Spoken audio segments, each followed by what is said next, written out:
کہ اللہ کے نام پر کوئی بڑی پراپرٹی رکھ دی جائے اور اس سے ہونے والی انکم کو لوگوں کو فائدہ پہنچانے کے لیے کیا جائے. لوگوں نے وقف بہت چھوٹی چھوٹی چیزوں کو بھی کیا ہے. پانی کے لیے وقف کیا ہے, کھانے کے لیے کیا ہے, لوگوں کی گردن چھڑانے کے لیے کیا ہے, جیل سے قیدیوں کو آزاد کرانے کے لیے کیا ہے. ایک وقت تو ایسا ہے کہ قیدیوں کو چھڑانے کے لیے جو تحریری کام ہوتا ہے وہ تحریری کام کے لیے وقف کیا گیا ہے کہ اس میں جو خرچ ہوگا اس وقت سے پورا کیا جائے گا. یہ رمضان میں جو قیدی چھوڑے جاتے ہیں یہ وقف کے ذریعے سے چھوڑے جاتے ہیں, اس کی کمائی سے چھوڑے جاتے ہیں. گویا انسانوں کی جتنی بہتر خدمت ہو سکتی ہے وقف کے ذریعے سے کی جاتی ہے. بھارت میں یہ وقف ہمارا جو ہے وہ سلطنت پیریڈ کا ہے, یعنی شہاب الدین غوری کے زمانے سے یہاں پر ہم وقف کی جائیدادوں کو محسوس کرتے ہیں. لیکن وہ زمانے میں رجسٹریشن کا, اس کو ریگولیٹ کرنے کا کوئی انتظام نہیں تھا, اس کو رجسٹرڈ نہیں کیا جاتا تھا.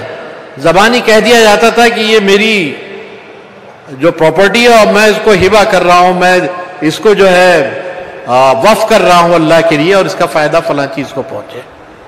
جو واقف ہوا کرتا تھا اس کی منشا ہمارے شرعی اعتبار سے اتنی معتبر بانی گئی ہے کہ واقف کی جو منشا ہے وہ حدیث رسول کے برابر بتائی گئی ہے.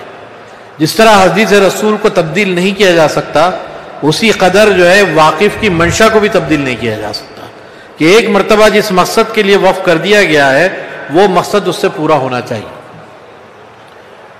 دنیا میں بھارت وہ ملک ہے جس میں سب سے زیادہ وقف ہے.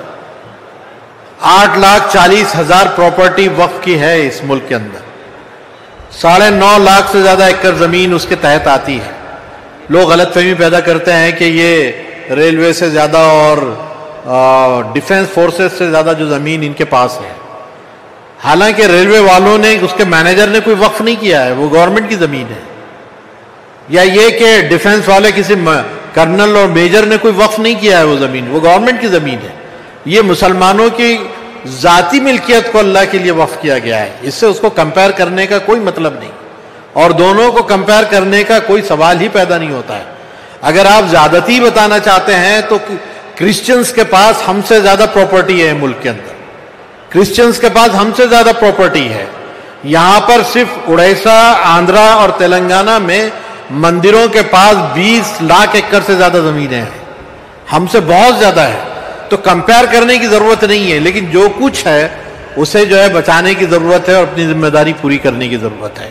یہاں پر یہ بات بھی ہمیں سمجھائی جاتی ہے کہ وقف کیونکہ اس قدر, اس میں 60 سے 70% وقف پراپرٹی یا تو گورنمنٹ کے پوزیشن میں ہے, ان کے سرکاری آفیسز ہیں, ان کا اپنا انفراسٹرکچرز ہے, یا یہ کہ انکروچرز کے ذریعے سے اس کو جو ہے ہتھیا لیا گیا ہے, یعنی لوگوں نے قبضے کر رکھے ہیں.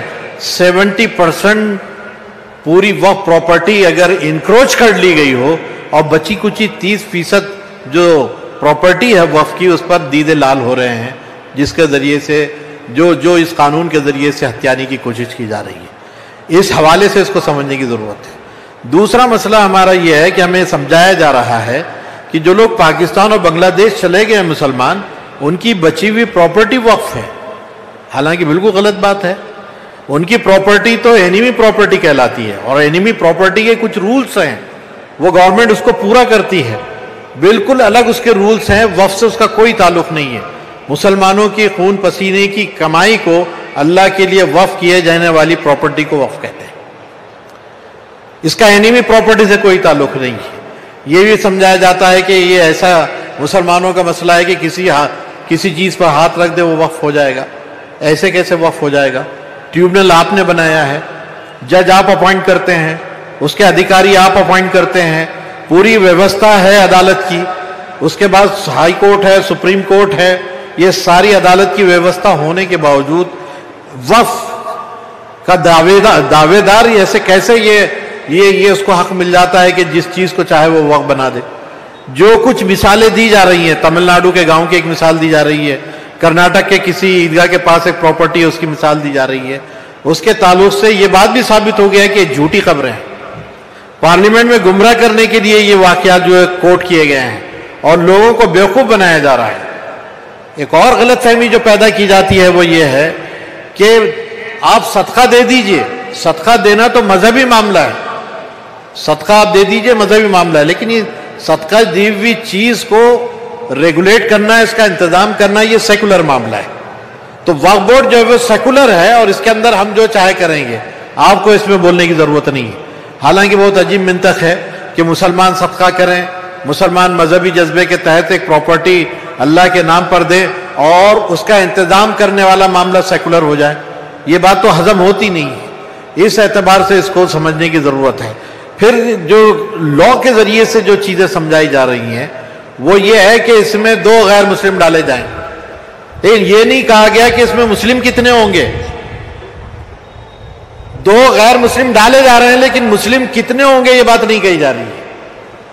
اب یہ ہے کہ وہ جو 2 خواتین ہوں گے اس کے بارے میں کلیئرٹی نہیں ہے کہ خواتین مسلم ہوں گے غیر مسلم ہوں گے، مطلب اتنے کنفیوژن کے ساتھ یہ لا لایا جا رہا ہے اور بیوقوف بنانے کے لیے جھوٹ پر جھوٹ، جھوٹ پر جھوٹ بکا جا رہا ہے۔ عام لوگوں سے میں صرف یہ کہنا چاہتا ہوں اس حوالے سے کہ اس کی باریکیوں کو سمجھیے، کیونکہ آپ سب پڑھے لکھے لوگ ہیں اور جو کریم آف دا سوسائٹی ہیں، اور آپ عوام میں جا کر اپنی بات کہیں گے، سمجھائیں گے۔ اس حوالے سے بھی میں کہنا چاہتا ہوں کہ یہ نزاکتیں بتائیے، کیونکہ یہ نزاکتیں ہم سمجھ نہیں پا رہے ہیں۔ ہم سمجھ رہے ہیں کہ یہ جو ایکڑوں میں جو زمین ہے بس اسی کا معاملہ ہے، نہیں، مسجد بھی وقف ہے، درگاہ بھی وقف ہے، قبرستان بھی وقف ہے، یہ عاشور خانے بھی وقف ہے، یہ سارے اوقاف میں آتے ہیں۔ اگر ذرا یہ لا مس یوز ہو جائے، اس کا غلط استعمال کرنا شروع ہو جائے تو یاد رکھیے گا کہ پھر زندوں کے لیے نماز پڑھنا مشکل ہو جائے گا اور مردوں کے لیے دفن ہونا مشکل ہو جائے گا۔ اس کو آپ اچھی طرح سمجھ لیجیے۔ ہم یہ سب جانتے ہیں کہ اوقاف کے ذریعے سے مساجد کا کچھ نہ کچھ نظم کیا جاتا ہے، اس کا رجسٹریشن کیا جاتا ہے۔ اس رجسٹریشن کے بعد اس رجسٹریشن کے ذریعے سے ظاہر ہے کہ رجسٹریشن ہوگا تو احکامات صادر ہوں گے، مسجدوں کے لیے کچھ قاعدے بنائے جائیں گے۔ اب وہ قاعدے مسلمان مانیں گے کتنے اور نہ مانے تو کیا ہوگا، کیا ٹیکسز لگائے جائیں گے، اور مسجدوں پہ ٹیکسز لگائے جائیں گے تو نماز پڑھنے کے لیے بھی ٹیکسز لگائے جا سکتے ہیں، اور مسلمانوں پہ اگر ٹیکسز مسجدوں میں نماز پڑھنے کے لیے لگائے جائیں گے تو کتنے لوگ نماز پڑھیں گے، مسجدیں کس قدر ویران ہوگی، اور پھر ویران مسجدوں کو یہ بتا کر کہ اب اس کا کوئی استعمال نہیں ہے، اس کی بولی لگا دی جائے گی اور کوئی ہوٹلوں اور استبلوں کے لیے اس کو خرید لے گا۔ کارپوریٹ سنڈیکیٹ کو جو ہے قبرستان کے ہزاروں ایکڑ زمین بیچ دی جائے گی، اور اگر قبرستان کے نام پہ وہ باقی بھی رہے تو آپ کی 2.5 بائی 6 فٹ کی زمین کو لاکھوں روپے میں وصول کر کے آپ کو دفنانے کے لیے دیا جائے گا۔ ایک غریب آدمی 5 لاکھ روپے پیڈ کرے گا تبھی دفن ہوگا۔ جب مارکیٹ ریٹ بڑھتا رہے گا، قبرستانوں میں کمپٹیشن شروع ہو جائے گا، تو یہ مرنے کے بعد بھی مسلمانوں کو دفن ہونا کتنا مشکل ہو جائے گا، اس کو سمجھنے کی کوشش کیجیے۔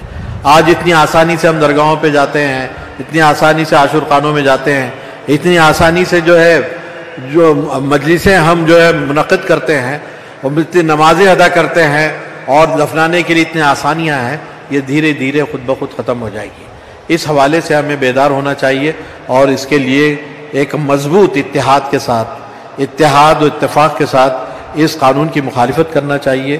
بس صرف 3 باتیں میں آپ سے کرنا چاہتا ہوں، آپ ہاتھ اٹھا کر یہ کہیے کہ آپ کو یہ منظور ہے۔ پہلی بات کہ جو قانون بنایا گیا ہے یہ مسلمانوں کے خلاف ہے، منظور ہے آپ؟ دوسرا، یہ قانون جو بنایا گیا ہے ہم سب مل کر اس کو مسترد کرتے ہیں۔